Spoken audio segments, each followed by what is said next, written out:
Кайырлы күн. Бүгүн сиздерге бір күндүк ауыз ишараска дайындалган таамдардын рецептисин усунамын. Рецепти унаса лайк басып пикир калдырыңыздар. Эң алдымен табага азыраак май коюп кыздырабыз. Содан кийин ири тууралган эттерди салып 2 жак бети кызарганча куурамыз. Құрметті көрерменім, мен өз каналымда кол жетимдүү заттардан оңай жасалатын тек сәтті шыққан рецепттермен бөлісемін. Керек кезде мени таппай қалмасы үшін дәл қазір каналға тіркеліп, қоңырау белгісін басып қоюды ұмытпаңыз. 2 жақ беті толықтай қызарып қуырылды. Енді өздеріңізге ұнаған дәмдеуіштерді салып, үстіне еттері толық бататындай суды құйып, жай отта 1-1,5 сағатқа бұқтырамыз.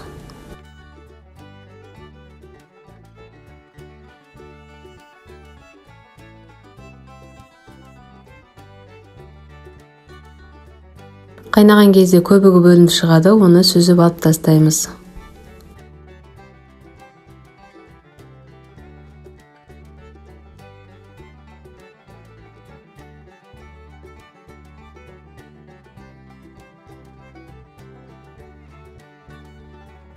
Енді күрүчтү дайындоо үчүн ыдысыбызга азыраак май куябыз. Үстүнө жуулган 1 шыны күрүчтү салып, жай отта акырындап куурамыз. 2-3 минуттай куургандан кийин үстүнө 2 кесе суду куюп, татымына карай туз салып, ортача отта буктуруп коябыз.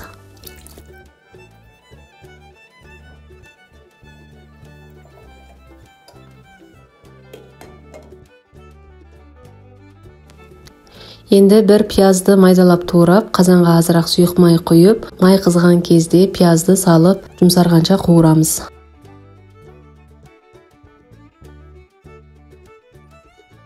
Пияз куурулуп жаткан кезде bir сәбизди алып, бейнеде көрсөтүлгендей туурап, пияздын үстүнө косуп, 3-4 минуттай сәбиз жумсарганча куурамыз.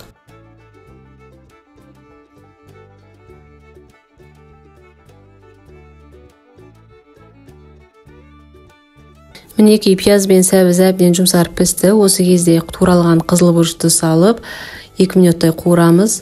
Одан кийин онун үстүнө консерведеги жүгөрүнү және де татымына карай тузду салып, жакшылап аралаштырып куурамыз. Осунун үстүнө писип дайын болгон күрүчүбүздү салып, жакшылап аралаштырабыз. Ошо менен күрүч дайын болот.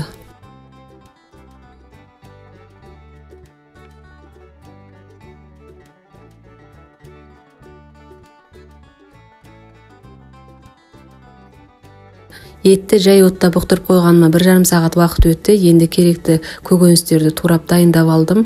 Одан кийин табага азыраак сүйүк май куюп, пиязды куурдум.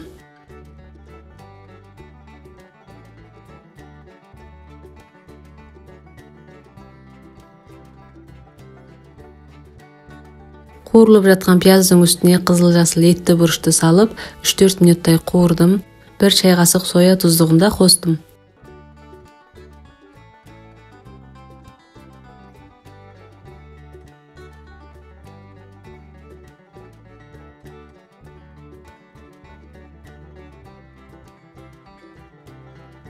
Bir 1,5 саат буктурулган еттин суу тартылмаган экен. Енді осы еттин үстүнө куурулган пияз менен бурчту косуп, 2-3 минут буктуруп аламыз.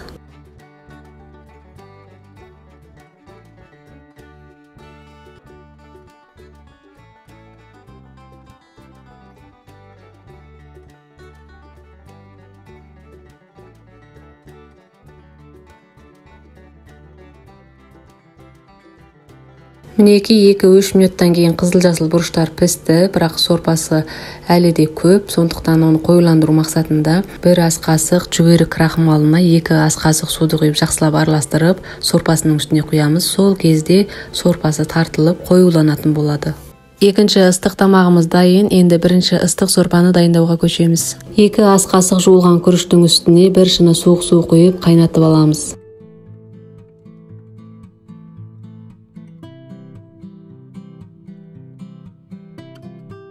Кайнаган кезде үстүнө тагыда молайтып суу куюп, кайнауун күтөбүз. Минеки кайнады. Енді осунун үстүнө бөртүн сууда буктурулган нутты салып, жакшылап аралаштырып, 40 минуттай кайнатабыз.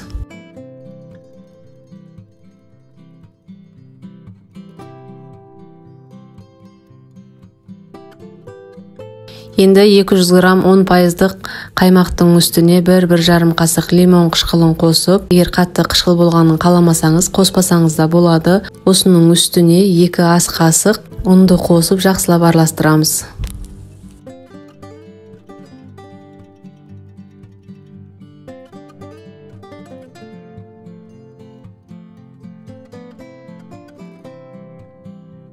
Дайын болған ұн мен қаймақтың қоспасын бірден сорпаға құймаймыз.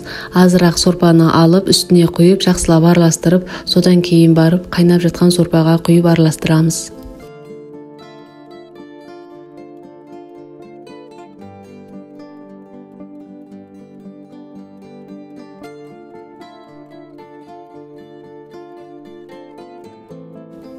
Сорпаны тағы да 3-4 минут қайнатқаннан кейін отты өшіріп қоямыз.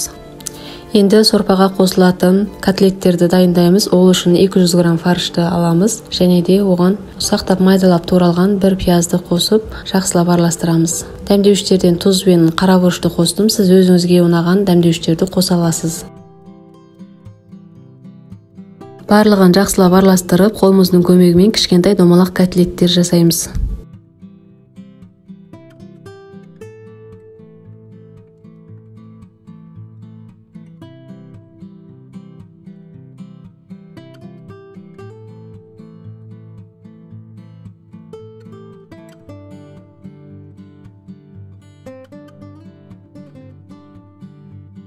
Қазанға 3 ас қасық сары майды саламыз. Қызған кезде котлеттерді салып қуырамыз.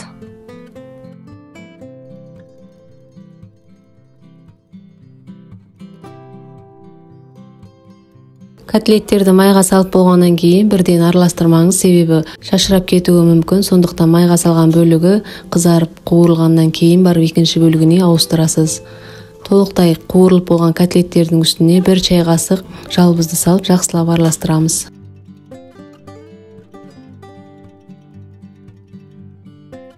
Қуырылып дайын болған котлеттерді қайнап тұрған сорпаға салып, тағы да 5 минуттай қайнатып аламыз. Татымына қарай тұз саламыз. Осымен ыстық сорпамыз дайын.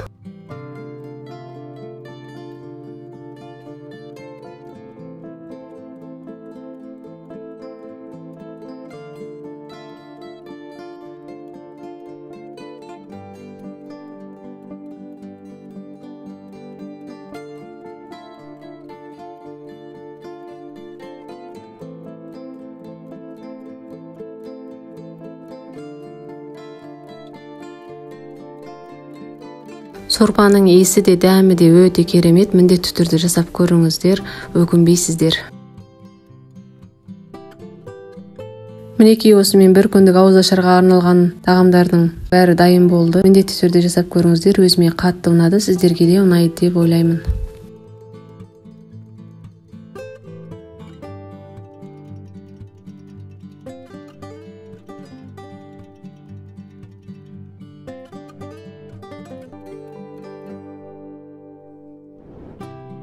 Рецепті ұнаса лайк басып, пікір қалдырыңыздар. Каналға тіркеліп, қоңырау белгісін басуды да ұмытпаңыздар.